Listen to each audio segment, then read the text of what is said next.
بسم اللہ الرحمن الرحیم۔ السلام علیکم ورحمۃ اللہ وبرکاتہ۔ ایاک نعبد و ایاک نستعین، ہم تیری ہی عبادت کرتے ہیں اور تجھی سے مدد طلب کرتے ہیں۔ پیارے دوستو، حضرت شاہ اسماعیل شہید رحمۃ اللہ علیہ کا واقعہ، کچھ لڑکیاں سب سے بے نیاز اپنی اداؤں سے سب کو گھائل کرتی ہوئی مدرسہ عزیزیہ کے سامنے سے گزر رہی تھی کہ اچانک حضرت شاہ اسماعیل شہید رحمۃ اللہ علیہ کی نظر ان پر پڑ گئی۔ حضرت نے اپنے ساتھیوں سے پوچھا، یہ کون ہے؟ ساتھیوں نے بتایا کہ یہ طوائفیں ہیں اور کسی ناچ گانے کی محفل میں جا رہی ہے۔ حضرت شاہ صاحب نے فرمایا، اچھا یہ تو بتاؤ کہ یہ کس مذہب سے تعلق رکھتی ہے؟ انہوں نے بتایا کہ یہ دین اسلام کو ہی بدنام کرنے والی اور اپنے آپ کو مسلمان کہتی ہے۔ شاہ صاحب نے جب یہ بات سنی تو فرمایا، مان لیا کہ یہ بد عمل اور بد کردار ہی صحیح، لیکن کلمہ پڑھنے کی وجہ سے یہ تو سب مسلمان بہنیں ہی ہے، لہٰذا ہمیں انہیں نصیحت کرنی چاہیے، ممکن ہے گناہوں سے باہر آ جائے۔ ساتھیوں نے کہا، ان پر نصیحت کیا اثر کرے گی؟ انہیں نصیحت کرنے والا تو الٹا خود بدنام ہو جائے گا۔ شاہ صاحب نے فرمایا، تو کیا ہوا، میں تو یہ فریضہ ادا کر کے رہوں گا، چاہے کوئی کچھ سمجھے۔ ساتھیوں نے عرض کیا، حضرت آپ کا ان کے پاس جانا قرین مصلحت نہیں ہے۔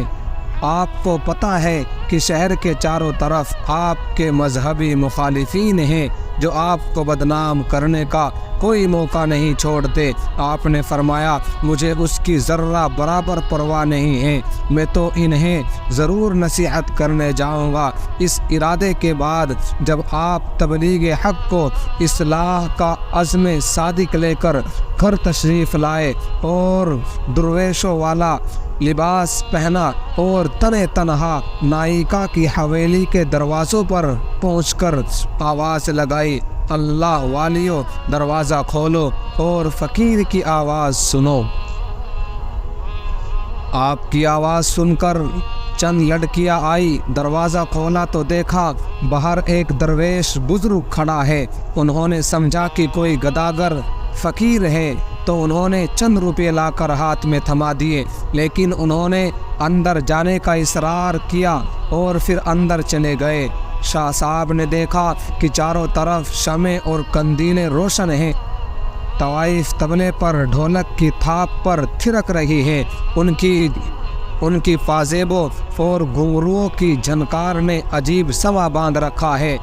جیسے ہی نائکا کی نگاہ اس فقیر پر پڑی تو اس پر ہیبت طاری ہو گئی۔ وہ جانتی تھی کہ اس کے سامنے فقیرانہ لباس میں کوئی گداگر نہیں بلکہ شاہ اسماعیل رحمۃ اللہ علیہ کھڑے ہیں، جو حضرت شاہ ولی اللہ کے پوتے اور شاہ عبدالعزیز، شاہ رفیع الدین اور شاہ عبد القادر کے بھتیجے ہیں۔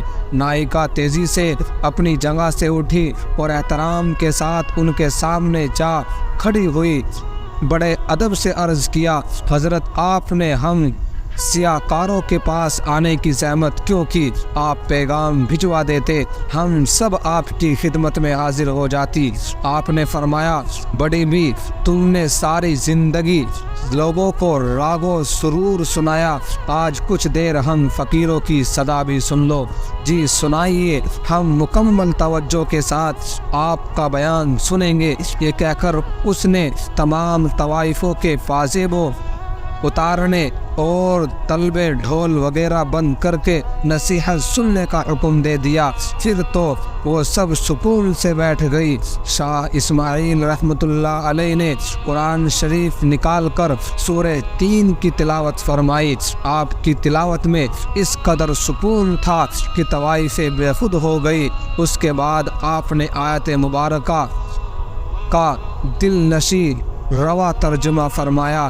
یہ خطاب زبان کا کانوں سے خطاب نہ تھا بلکہ دل کا دلوں سے اور روح کا روحوں سے خطاب تھا۔ یہ خطاب دراصل اس الہام ربانی کا کرشمہ تھا جو شاہ صاحب جیسے مخلص درد مند اور امت مسلمہ کے حقیقی خیر خواہ کے دلوں پر اترتا تھا۔ جب طوائفوں نے شاہ صاحب کی دل نشیں انداز میں صورت کی تشریح سنی تو ان پر لرزہ طاری ہو گئی، روتے روتے ان کی ہچکیاں بند گئی۔ شاہ صاحب نے جب ان کی آنکھوں میں آنسو کی جھڑیاں دیکھی تو انہوں نے بیان کا رخ توبہ کی طرف موڑ دیا اور بتایا کہ جو کوئی گناہ کر بیٹھے پھر اللہ سے اس کی معافی مانگ لے تو اللہ بڑا رحیم ہے، وہ معاف بھی کر دیتا ہے، بلکہ اسے تو اپنے گناہ گار اور سیاہ کار بندوں کی توبہ سے بے حد خوشی ہوتی ہے۔ آپ نے توبہ کے اتنے فضائل بیان کیے کہ ان کی سسکیاں بن گئی۔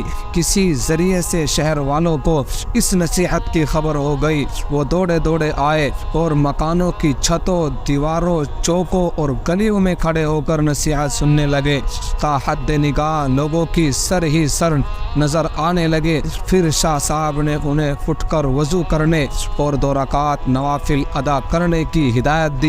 راوی کہتا ہے جب وہ وضو کر کے قبلہ رخ کھڑی ہو گئی اور نماز کے بعد سجدوں میں گری اور شاہ صاحب نے ایک طرف کھڑے ہو کر اللہ کے سامنے ہاتھ پھیلا دیے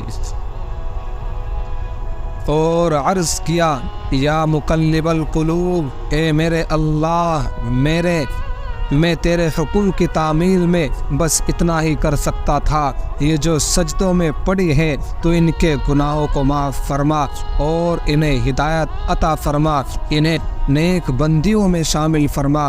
ادھر شاہ صاحب کی دعا ختم ہوئی، ادھر وہ نماز سے اس حال میں اٹھی کہ دل پاک ہو چکے تھے اور شاہ صاحب نے نکاح کی فضیلت بیان کرنی شروع کی اور اس موضوع کو اس قدر خوش دلی سے بیان کیا کہ تمام طوائف گناہ کی زندگی پر کافی افسوس کرنے لگی اور نکاح پر راضی ہو گئی۔ چنانچہ ان میں سے جوان عورتوں نے نکاح کر لیا اور زیادہ عمر والی عورتوں نے گھروں میں بیٹھ کر محنت مزدوری سے گزارا شروع کر دیا۔ کہتے ہیں ان میں سے سب سے زیادہ خوبصورت موتی نامی عورت کو جب اس کے سابقہ جاننے والے لوگوں نے شریف خان علی باغ اور سادہ حالات اور سادہ لباس میں مجاہدین کے گھوڑوں کے لیے ہاتھ والی چکی پر دال پیستے دیکھا تو پھر ان سے کسی نے پوچھا، کیا وہ زندگی بہتر تھی جس میں تو شاندار محل میں رہا کرتی تھی یا یہ زندگی اچھی ہے؟ اس نے کہا یہ زندگی زیادہ اچھی ہے۔ پیارے دوست،